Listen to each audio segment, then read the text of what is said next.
Hi everyone, welcome to this episode of Diverse Talk Matters. To talk about different things around diversity, equity, inclusion, talk about things that people may find challenges with, so we hope you find them really useful. Some are around people's different lived experiences, some really challenging conversation, things that sometimes we don't need to talk about. But we really hope you enjoy the range of topics that we are introducing to you or bringing to you, to your homes, to your house, to your workplaces. We hope you enjoy. Hi everybody, my name is Tash. I'm the founder director of Diverse Matters, and I'm welcoming our wonderful guest here, April Dawn, where we'll be talking about everything how Black women can show up authentically in the workplace. So welcome, April Dawn. Hello, good morning. Before we start, there's so much you are doing in this space at the moment. Lots of work you've done around equity, women, Black women. So tell us a little bit about your experience before we get into the issues. Okay, you wait. Oh, there's so many. I just think how much that I do, but starting with Creating Equals. I'm a director of an organisation called Creating Equals, and we look for solutions around health, race, inequality, especially those that impact. So any issues around the inequality for Black women in the health arena with regards to any services that we access, etc. So the work that I do with them, as I said, predominantly with Black women at the moment, we run recovery toolkits specifically for Black and Asian women who are impacted by the trauma of domestic abuse.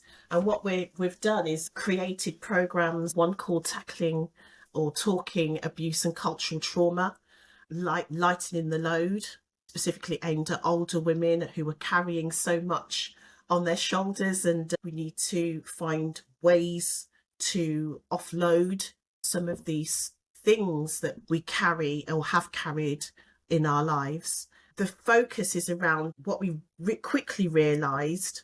We started talking about FGM, domestic abuse, but what we quickly realised, hold on a minute, this is all about trauma.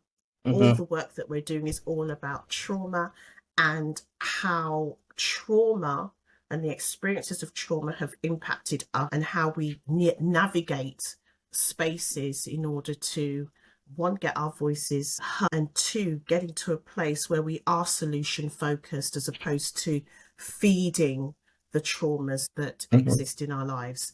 There's the other role that I have is around, I'm the head of culture, diversity and inclusion with a domestic abuse organisation called Eve in the East Midlands area. Again, this role, it's a new role and it's around obviously human resource. So looking at the people in our organisation and ensuring that we provide a space where people can work to the highest of their ability, putting systems in place to support our workforce. Domestic abuse is about trauma again. Some of us are impacted by trauma of domestic abuse too. So creating that safe space where we are getting the support we need while we carry out our work. It's not just about the staff, it's around ensuring that we are treating everybody the same. So our service users that come in, ensuring that they have access to the work that we do. We're providing that support. Any needs or complex needs that we encounter, we can navigate that holistically as an organisation, and everyone is getting the best experience possible with being on our programmes. Lovely. So that's me in a nutshell. And I'm sure more will come up as we go along, but brilliant, that's a great introduction. Yes. So you've mentioned the word trauma quite a few times. Yes. Rightly, and for people who aren't maybe from a racialized community or have a protected characteristic who face trauma and challenge and barriers, because some might go, trauma, what do you mean? Because some people don't understand. What sort of examples would you say of the people you've supported of those traumatic and trauma experiences they face in the workplace or in service delivery? The trauma that we look at is obviously around racialized trauma. So from that racial perspective, specifically with the work that we do with Black women, So we know trauma is around what one experiences where there has been a negative impact, and there's different levels of trauma. We're talking about trauma that is a drip every single day. There is something that has happened that is embedded in one's race and culture. So that is what that looks like. When I started really looking at trauma, when we're in the, for example, a domestic abuse perspective, when we talk about the cycle of abuse and that constant treading on eggshells, the perpetrator, the dominator being central to that thing around power and control, I hadn't realised growing up what that meant. When you're growing up, you get used to things, you normalise it. So I was sitting one day thinking, hold on a minute, this sounds like everyday life for someone. Okay, so we've got domestic abuse on one side. We know what that is. We know what it looks like. But then we have on the other side a person who faced these challenges around being dominated, being controlled, and having to navigate spaces and doing things that actually are not comfortable for them. So it doesn't feel right. And I started to then look at the comparisons. This is without reading anything or looking at what others do. Although actually that's not true, because I read a lot. And I don't, but to put it together in that way, thinking actually we've got women who we work with, we've got the trauma of abuse, domestic abuse, for example, but we've also got that trauma of abusive practice in everyday life. So if you're going from one abusive environment to another, we're looking at compound trauma. So that keeps happening, keeps going through. You're having to navigate those spaces. You're going to have a high level of toxic stress, aren't you? Yeah. So how do we manage that? How do we deal with that? How do we communicate what's happening to us in environments where we appear to be not the majority? Okay, so how are we going to get a level of understanding in the workplace, for example, for what we are feeling? When you talk about feelings, we talk about CB, cognitive behavioral therapy, all about the feelings in the body. You know what? Some of this stuff's not feeling right for me, but who's going to listen around that and not underplay it or minimize my experiences as a Black woman? And I recognized for decades that's exactly what was happening to me. Living it very stressfully, trying to do what is expected, but having to change who I am, which caused a lot of issues personally. No one would know it. I know it.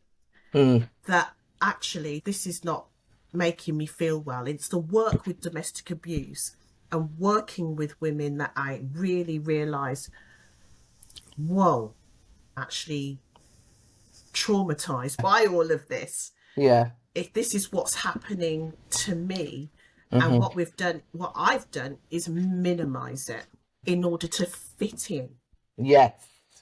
Exactly. Okay, we're going to talk about this a little bit more, but just if anybody listening or watching, there are so many pieces of research statistics that back this up, because some people would say, sadly, oh, Black women complaining, why are you complaining? This isn't really happening. Because a lot of people, if you're not from the racialized community, you don't a Black woman, you don't understand it if you're not going through that. And I'll just pull out a few statistics from various pieces of research. One piece of research, 50% of women in senior positions resign because of racism. 68% of Black women have reported racial bias. 92% of Black women said they want to see systemic changes. 1 in 5 women feel societal pressure to even straighten their hair at work. And I know hair is a thing for you, which we'll talk about as well in a bit.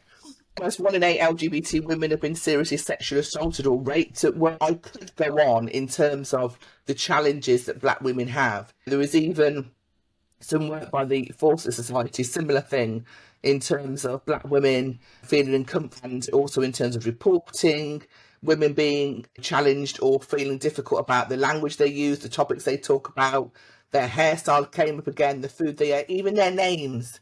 Names is a topical thing. They were talking about that in the news today. So if anybody out there, you might think, why is this? This is something that if you speak to any black woman, you would see that they have had situations like this when they felt they can't be themselves. It might be racism, microaggressions. I will mention the hair, because I know you've mentioned about, you sort of said you've got your lovely bald head, which is beautiful. And there's a whole ream of things, which is why the Halo Code, for example, has now come in. Tell us about your experience. My experience with hair has been obviously a journey, as you may see. I've got alopecia. I'm not bald by design. So losing the hair, when I went to the hairdressers one day, 25 years ago, she said, you've got all these patches. We need to cut the hair. I said, cut it off. Didn't have any qualms. The problem was around other people's reaction to my bald head. It wasn't positive, especially around the Caribbean community and the black community in general, because hair is a crowning glory, right? We pride ourselves with our hair. I struggled with it to the point I felt bullied into wearing wigs. So I did. I brought wigs, I put them on, and it was a nightmare. So this is an example of not showing up authentically. I've got these wigs on to suit everybody else. This cultural thing that we have around hair, good hair, bad hair, long hair, short hair, nappy hair. Do you know what I mean? And I fed that.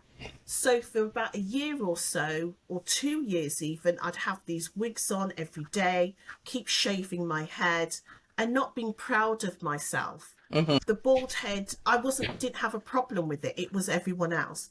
And I was going for job interviews, showing up, sweating, got this wig stuck to my face and all sorts.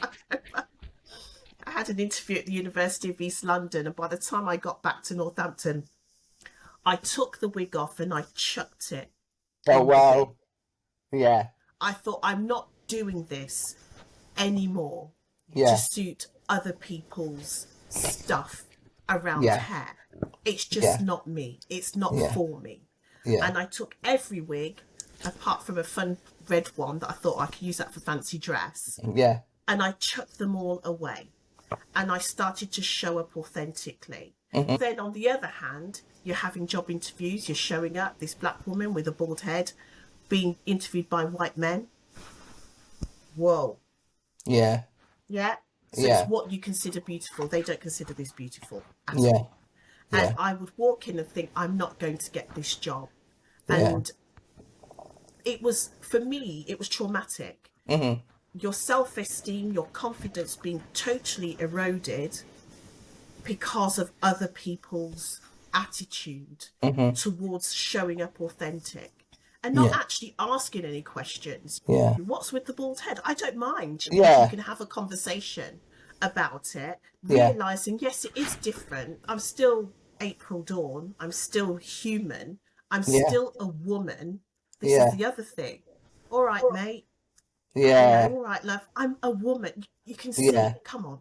Yeah. So it's that kind of attitude that I had to navigate, and every day was traumatic. Yeah.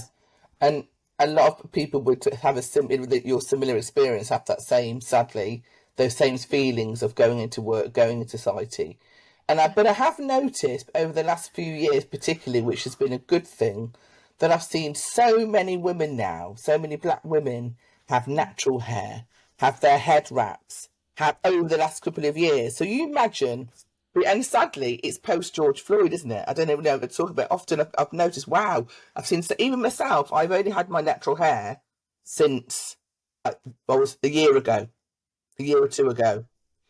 And I would say I was quite a confident woman, but I think, because it's that image or portrayal of what is nice, like you said, what is good in the workplace, what is good hair, bad hair, what is acceptable. Because we know the stories where black women have been told your afro hair is not professional or acceptable. So you're being told to go in the workplace and say, no, sorry, you can't have your own hair. It's not acceptable what you've been born with. Go and deal with it and go and do something else with it. Thank you very much. Whether it's weave, wig, process, whatever. And it's that thing that many of us did for years and years just because that was the normal. We can't have hair like that. I still have family members all go, oh, no, I can't have my hair like that in the workplace. I'm not going to be taken seriously. If I have my own hair, I'm not going to be taken seriously. So for some people, it might be really a small thing to them. But actually, imagine told every day you're going like you were, being somebody else because you think if I don't, I'm not going to be accepted. I'm not going to be able to develop. I'm not going to be able to move forward. I'm not going to be. But it's awful when you think about it. I mean, now when I think back, I think, oh my gosh, the things a lot of women, black women, and no black men and other racialized women have got other challenges. We're talking about just black women today. That's the thing. You think the things you just let go. Yeah. You think, oh no, my God. Absolutely. And then if you're lacking, if your self-esteem and confidence is being impacted in that way, so then you have to question, do I love myself for who I am? And that was what it was for me. I couldn't navigate that. I'm showing up to suit others, to make them comfortable. That's not what we do. Yeah. That's not what should be happening. I need to be comfortable in my own skin. And I love myself. I love myself. And that is why I stopped and I thought I've got to not do this anymore, and I'm not going to buy into this sense of self-hate and what others think is beautiful or not. Exactly. And I've got a bit of a quote here. Can I read something? Go for it, of course. So this is from Sisters of the Yam. This is Bell Hooks.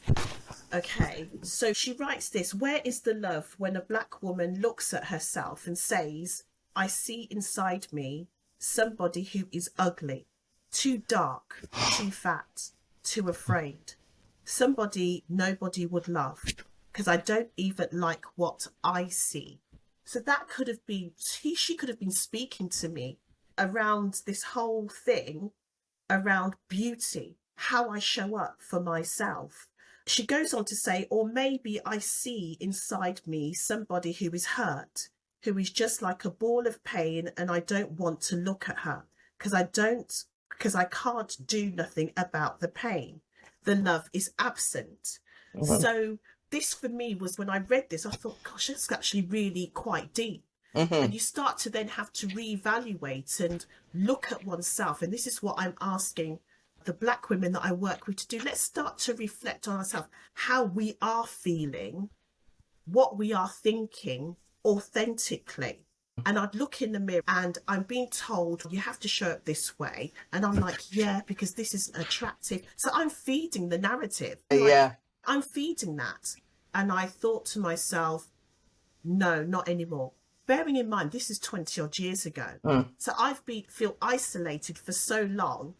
Don't get me wrong, there's a whole new world out there. It's like we've evolved around the natural hair. Yeah. But back then I was definitely on my own. My mum didn't understand it. Oh, put a wig on. Oh, you can grow your hair and comb it over. My mum would say everything because of her mindset, because of what she's been told, how she's grown. And I totally understand all of that. But I had to start to be just myself, because showing up inauthentically was actually making me ill.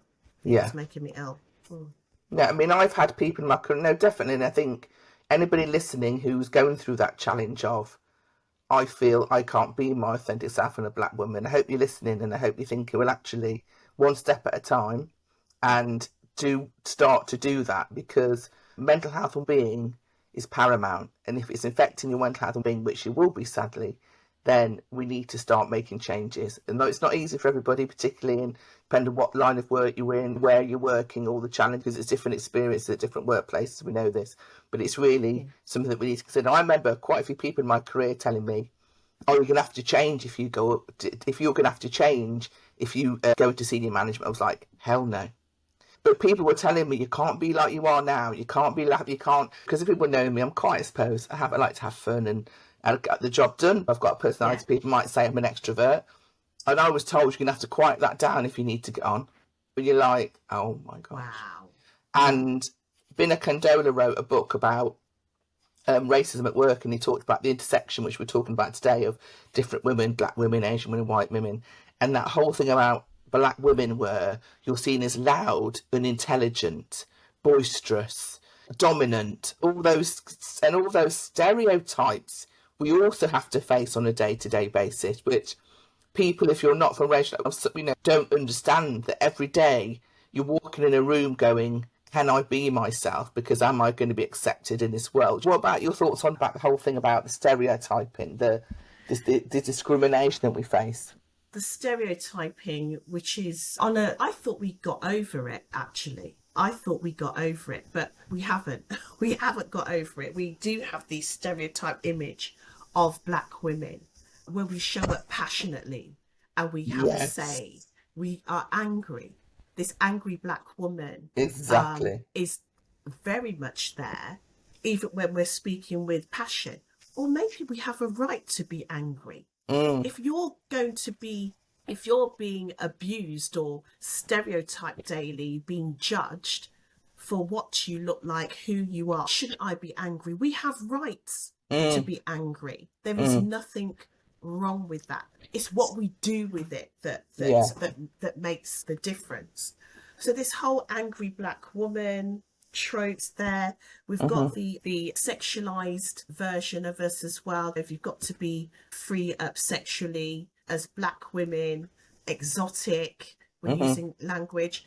We're using the term as well, sassy, quite a lot with young children. How does that look? What does sassy mean? Is that a term that we should be using? This whole and nurturing. Oh, April, she's really nurturing. Nurturing, like all people should be nurturing. We should be nurturing each other. But this whole stereotype around the mammy, for example, misogynoir, we've got the mammy, we've got the Jezebel, we've got the angry black woman. All of this stuff sort of ties in, and unfortunately people do buy into it. They do buy into the narrative around who black women are, and being seen as less than, or being seen as people without feeling. We don't have feelings. We don't need what other women need. We're not vulnerable. We are vulnerable. We are. And we do need certain things in life, just like everybody else. And you mentioned misogynoir earlier, because this is a term that some people may or may not have heard. So misogynoir is misogyny against black women in particular. So the misogyny from misogyny noir, black. And it's been recognised that there is a specific type of misogyny against black women. And when I think about that, what springs to mind, I don't know if you saw it at the time, when, God, I've forgotten her name, the MP. Oh, Diane Abbott. Diane Abbott, sorry. Yeah, Diane. Apologies. I'm blaming the menopause on my brain. Don't worry. Diane Abbott, when she was in the House of Commons, and the issue was talking about her and the abuse, and the fact that a man had said something around, oh, I can't stand Diane Abbott, it makes you want to hate all black women. Right? That's right. And the fact that they were in the House of Commons talking about her, she stood up over 40 times. Yes. And no one even asked her a question, and it was about her. How can that be happening in 2024? Well, there you have 40 microaggressions. Or were they microaggressions? It seems to be more than that. She was right there. Exactly. Trauma. Yeah. By the end of that session, Diane would have been exhausted. We were exhausted watching it for her. Exactly. We were traumatized watching her be ignored, not seen, in an environment of dominantly white people in a system that is designed against us. So there's a lot to unpack there and to unpick. And up to this day, she's not had an apology around it. Her own party is treating her like she is invisible, but they're being forced to toe the line and have her back in the party, and not recognising what she brings and the years of experience that she brings to the party. And that's for public viewing. People buy into it because I've heard people talk detrimentally about Diane Abbott. They don't even know her. And you have women out there who will defend some other women, but they won't defend Diane Abbott. And that's why I question the whole environment of feminism, this feminist system that Black women have bought into. Does it serve us? Because I've seen feminist organisation that haven't said a word about it. Yeah, and often feminism is done from one lens only. It's not always done from a lens of whole different people from different communities. It's often done from one lens. Right. And some people who are listening to us would argue about, oh, Diane Abbott might have said some things that people didn't agree with, but that does not still mean that she should be treated like that. You know what I mean? Like you said, it's that trauma of, I mean, literally when I saw her getting up, and I saw her get about 4 times, I actually had to switch over. I couldn't watch it anymore. So like you said, it impacts people watching it, let alone her now going and having to deal with that afterwards and that the aftermath and during that. And similar to people like Harris and Meghan, if you compare their opposites, and whether it was people in the royal family, other people in politics, there is a clear distinction and difference in how they are treated. Absolutely. At the moment, they're saying that liken Kamala to the DEI hire. Yes. What is that about? The woman has been the Vice President of the United States of America for how many years, supporting Biden? Okay. She is not the DEI hire, whatever that means. And you remember, this is now, they're using the diversity, equity, and inclusion to weaponize against Black people. So we have to be mindful of, what does DEI actually mean? Because what I'm seeing now is that organizations are putting it on the back burner. It's not the priority. How does that then impact Black women in the workplace? Definitely. If this is not a priority, do you know what I mean? Yeah. What support do we have then? Because, or is DEI just a mouthpiece? It's just something that we do. Oh, we've done it for how many years? We can eradicate it now and move on to the next thing that needs our attention. As you talked about George Floyd earlier, there was lots of changes around George Floyd. And I must say, I was more awakened around that time for showing up for women working in the Black women working in the Vogue sector. Just to say what Vogue is for those who don't know. So the violence against women and girls, and attending the meetings that Mina Kumari, the Hope Training meetings that she created, was like a lifeline, because we were then gathered in that space to talk about our experience of working in the Vogue sector, and as Black women, Asian women, really being honest about our voices aren't heard. We're not in the leaderships. We're not being funded. If we're the head of organisations, the funding's going to white-led organisations, and we are actually being ignored. So it did actually empower a lot of us. It empowered me with regards to, actually, I'm not scared anymore. So that fear of the dominator, which is society, you're scared to put your head up and say what you'd like to say, for fear of the repercussion. Just not going to work with a bald head, putting a wig on, for fear of what other people are going to say. You get rid of all that, and actually we're being empowered, or we're standing in our power, because our voice does matter.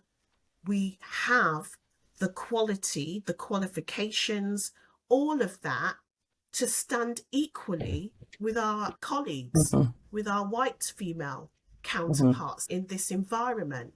So we're not going to be undermined anymore. But what I have seen is there is a whole lot of Black women starting their own enterprises. They're entrepreneurs.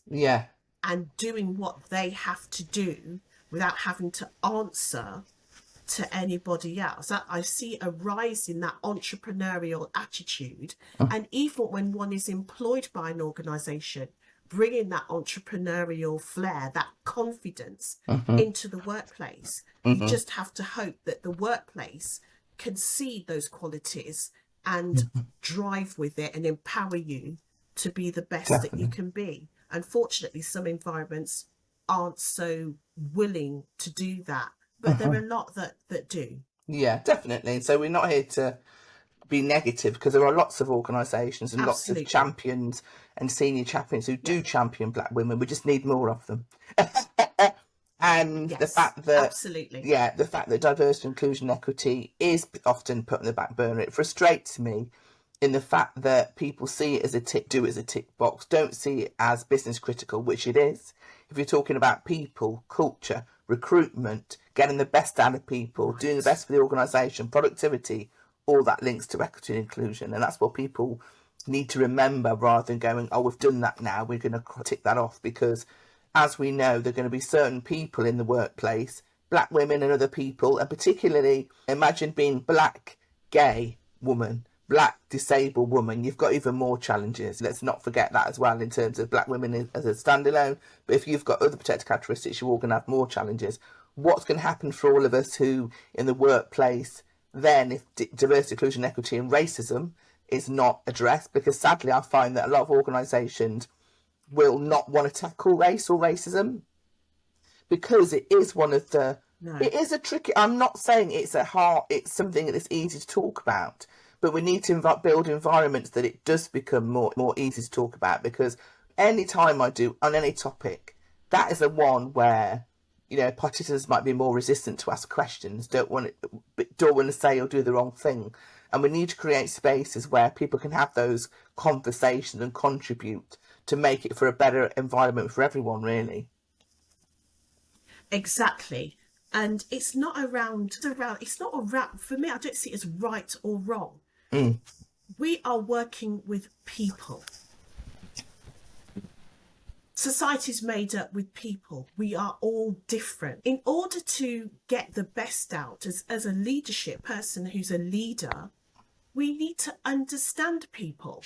So that means being curious around people's backgrounds, perspective, what's happening in the world. We have to do that as leaders, or I would suggest that everyone needs to do that. Being aware of their surroundings, being aware of who we work with, and things that could happen around the world that may impact an individual that sits next to us or sits in the same office. That for me is being just a good human. It is just that. But we're unfortunately we're not being designed that way. That's not encouraged. One size does not fit all. We live in a multicultural society. You know, when we say we are here because you were there, just that. We are here because you were there. And if that's the case, we need to be aware of different people, the different perspectives, different experiences, different lifestyles. We can do that and still work in harmony and be respectful in the workplace, for example, and get the jobs done and all of that. We need to have that professional curiosity about us, and that's everybody. If you're working, and especially in leadership, and I would say this to any leader, any organisation, it's a responsibility that we have, and that creates harmony. No, beautiful.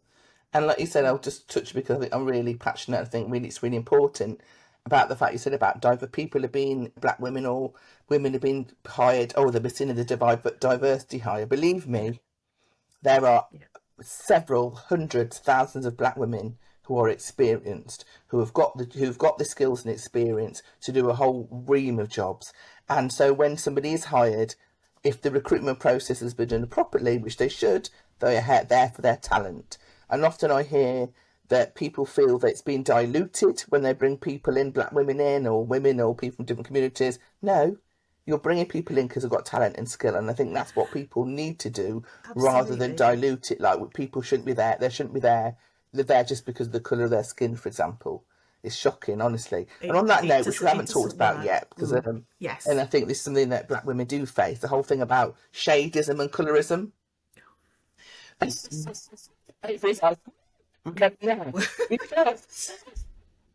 is still a thing. Historically, it goes back in history in terms of lighter shades are seen more as acceptable. Is evidence that shows people who are lighter skinned do better, are seen more, are more successful, have greater opportunities. What are your thoughts on that, April? Let's face it, this is systemic. It's by design, and unfortunately we cannot navigate this area without understanding where it started. Mm-hmm. So if you go back, for example, to the slave trade, so enslaved people, and this colour chart that they had around, you're working in the fields, the dark-skinned ones, the lighter-skinned people would be more in proximity to the big house, and the very lighter ones would be in the house. Okay, so we've got this system of colour that has been enforced on us, mm-hmm. right? The consequence of that is that today, we still have that. Okay, so again, we've got this kind of better than. It's just like the good hair, bad hair thing, right? Got the good hair, the bad hair. Yeah. So if you're lighter, you're more acceptable, and you're more could be more in proximity to whiteness, right? And be accepted, because we want to be in proximity to those that we consider have control and power. I'm going to go back to domestic abuse. It's exactly the same thing. Mm-hmm. The person that has the power, that is wielding the control, people would want to be more aligned to that person for fear of making sure nothing happens to them. Exactly the same thing that with regards to colorism. Considering what beautiful looks like is based in that. So you've got the MTV now, that was all exploited in the 80s and 90s, wasn't it? MTV, you've got the light-skinned girls and the hair and all that going on. And the dark-skinned girls wouldn't be actually sometimes in these music videos, what have you. And you've got them women and girls, as a dark-skinned black woman, I call myself a black woman, I had to navigate colorism all of the time. Even in the family. So you've got that familial abuse, and it is abuse when you're calling someone Blackie in your house, or a nickname is that based on colour, and you're then calling another member of the family, oh, she's so pretty, she's got good hair and her skin's so wonderful, that kind of stuff. So we've adopted this abuse and putting it in our homes. So we're navigating it in the home life, but we're navigating it outside as well. I'll never forget the time I was in Northampton town. I went to get a hackney carriage. I just wanted to get home. I was very tired. And the taxi man looked at me. This is how much privilege he had. He said, God, you're black. No. He did. No. He did. God, you're black. Just like that, my heart went through, just dropped. I could have just fallen. I couldn't believe what this man had said. And you know what I did? I actually normalized it. I didn't defend myself. I didn't say anything. I just wanted to be out of there. It was traumatic for me. But it's that kind of scenario. Just like I heard a friend of my father say, oh, she's so cute, she'd be so wonderful if she was light skinned. Oh my gosh. Yeah. And that's as a kid. Yeah. So we grow up with these issues around colour. And as a black woman, I know there's lots of other girls I know as well, they'd hate on the light skinned girls. Yeah. And not be proud of themselves. If we're dealing with that on a personal level, in the workplace, even harsher, they'll talk about the darker skin, for example, the Williams sisters looking like men, animals, and stuff like that, all based on colour. Yeah. But they wouldn't say that about Beyonce. Exactly. Yeah. We know over the years as well that so many people have lightened pictures of famous black people, black women. Beyonce were triggered in Rise Me because they've done a lot around Beyonce. She's often lightened. And also when you think about the bleaching industry, oh my gosh, the bleaching industry, if society didn't have the perception that lighter is better, whiter is better, why would bleaching be so popular? That is a $1 billion industry.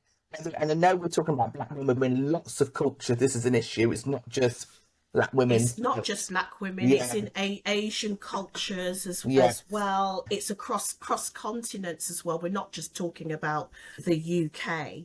So this colorism experience, it happens in the workplace as well, of how we are seen, how we are treated, where we would be invited to attend to represent organisations, for example.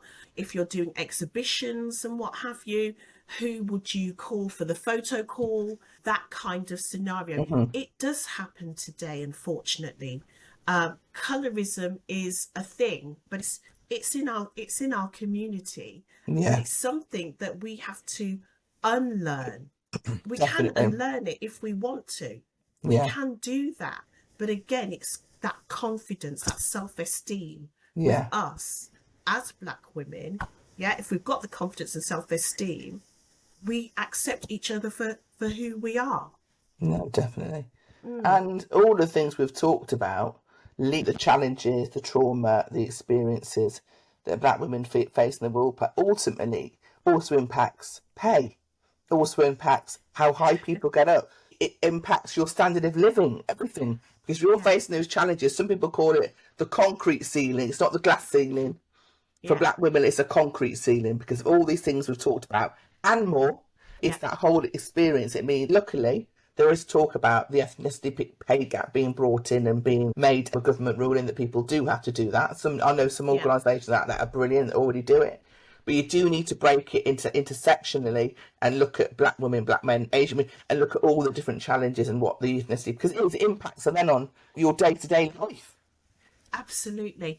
I'm going to be honest with you. I didn't know I could negotiate my pay, ask for higher pay, right? The first thing is we need to hit every essential criteria when we're applying for a job. White men don't do that. They'll hit 50% and they think, yeah, I can do that. And they'll apply for the job and they'll probably get it. Okay. So that's the first thing. When you've got the job, to negotiate pay, they want to start you on the bottom end of the ladder. I didn't realise I could ask, actually, based on my experience, I want to be placed here and this is what.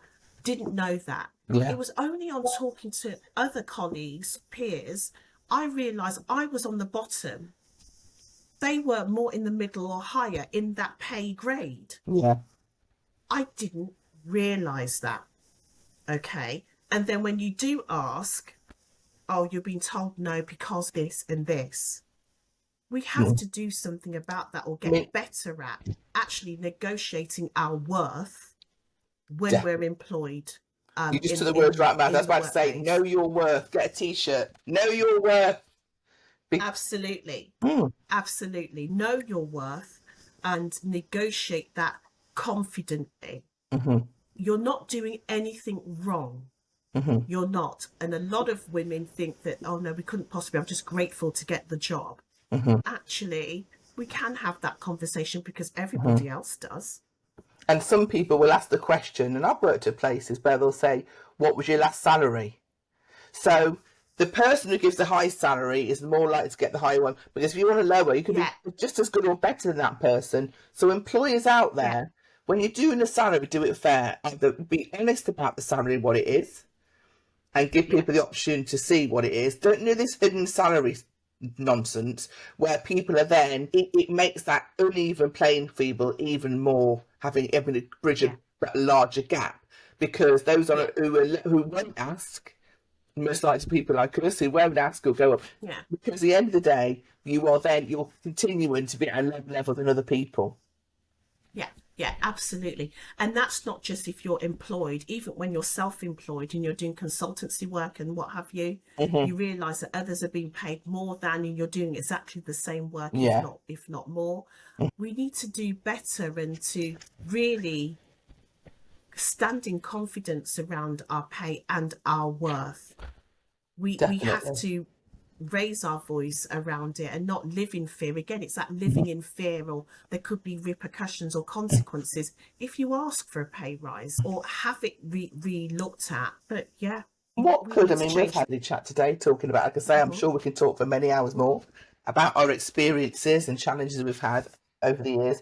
But what do you think, if an employer's on here listening, because one thing which is really important is having a safe space for people to talk, psychological safety. What do you think employers could do to bring that into place so black women and other people who are facing challenges can come forward and get their voices heard without feeling, oh, here we go, it's all about race, all about women?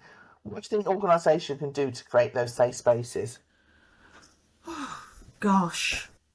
I don't know if they can. We can create safe spaces at work, definitely. There should be a forum or environments where we have our say. But we can't have that compartmentalising just black groups. Yeah. I want to be able to speak freely across the board. So there's safe spaces. Oh yeah, we've got the Black Lawyers Network, or we've got this network and all of that network within working environments, or the Black Professionals Network within working environments. But it takes the leadership of these organisations to be competent around their workforce, all of their workforce, not just one particular type of person. They have that responsibility. They have the responsibility to educate themselves and to learn about the human resource, people that are working in their environments.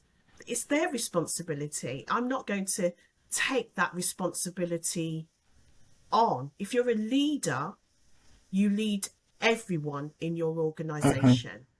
And that means being in tune and understanding everyone.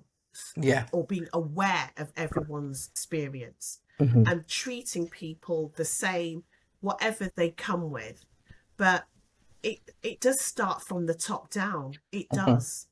Unfortunately, absolutely. We can do it. Our managers can do it, or our colleagues. Yeah, it's okay. But actually, is it a culture that is it a culture of the organisation? And that's not just around race. Yeah. It's around all sorts of difference that we have, that we should be able to have that conversation without consequence or fear of being or bullied or treated differently or undermined in any way.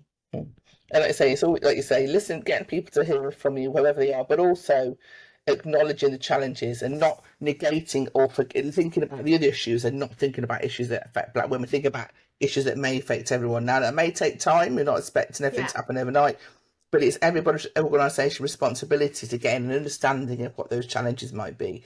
And particularly, I find it where you might be really in a minority. You might be the only black woman in the whole organisation, or very few. And I find that sometimes organisations don't understand that challenge, where it's bad enough as being underrepresented or people understanding you, but when you're in the minority, it's even harder to probably get your voice heard or speak, because you might see as that one with a chip on your shoulder, that one who's always causing problems, because if they don't understand it, as in the other people who haven't got an understanding of black culture, for example, then that poor person's got to deal with those doors not being opened and those sort of things. So again, understand it, is one thing, but imagine it's exacerbated when you're that only person as well. Absolutely. And that's why it can't be on that one person to change it. It's a responsibility of leadership to do the work around their people. It's their responsibility. And I do believe that, because if I don't know, how am I expected everybody else to know? Leadership need to take that responsibility on too, and it's not down to that one person. So that means understanding the history of people, understanding where they've come from, understanding, not saying you have to have great deep knowledge, but that awareness. We could talk about the Windrush, for example. What does the Windrush mean? There's a lot of people that don't even know what the Windrush is, how people have been impacted, how this particular issue has affected people's lives, how this could be it has been brought into the workplace, hasn't it? Because people have lost their jobs because of it and stuff like that. Have to do better around being culturally competent to understand our workforce. And that's why if you are trauma informed as well, because we talk about trauma informed practice, if we're truly trauma informed, you will have that knowledge and you will do that training and embed it in your organisation, embed it in the culture of the organisation, if you're really, truly trauma-informed. Definitely. And I'm glad you said that, because there's been so much negativity about why people doing diversity training. This is the very reason. It's not about it's a tick box. It's about enabling people and educating people to, as Maya Angelou said, is it know better, do better, because you'll be better there to hear people's voices, doing better in terms whether it's line management, leadership, service delivery. It's not about ticking a box. If you have good training and education, it's going to make you enhance your practice. And that's what it's about, everyone. I'm going to say we could talk forever, and it's been a wonderful talk to you, April. Everybody who's listening to this podcast is talking about the key themes in terms of Black women know your worth, know your power. Employers, think about listening, make sure you listen to everybody, but also everybody's experience, looking at the traumas and the challenges that Black people may pay, things we've talked about, misogynoir, shadism, colorism. Have a think about that when you're doing your work on race as well. So don't just look at race as an overarching lens, but consider the different people within that framework. And it's not just because everybody's experience is different. You've heard from two Black women today. Maybe if we spoke to another Black women, some people, there'd be some commonalities, but there might be some differences as well. So also recognise that. April, anything else you want to add before we go? No, let's just keep the conversations going. But I want to say to Black women who are listening, really dig deep into yourself. Dig deep. If things don't feel good, you need to start exploring the reasons why, and come to a place where we are looking in the mirror, we are saying we are enough, and we are loving self. Once we start doing that foundation, we can do anything, in my opinion. Love it. Whoop, whoop. And just to say as well, I forgot to mention, anybody who is facing those challenges, April does run the group called Halisi, and she does run groups about Black female empowerment, trauma. So you can find April on LinkedIn really easily. You can find Creating Equals with a Z, everybody. So it's not with an S, but with a Z. So if anything you want to delve in further, April's your woman. So brilliant. Thank you so much for this, April. It's been absolutely marvellous. I've already got an idea when I'm going to bring you back for something else. So you might see April again, people. So thanks, everyone. And I hope you enjoyed listening to this podcast. Bye for now. Thank you so much for tuning into the podcast. Please do spread the word about our channel and tune in for our next episode.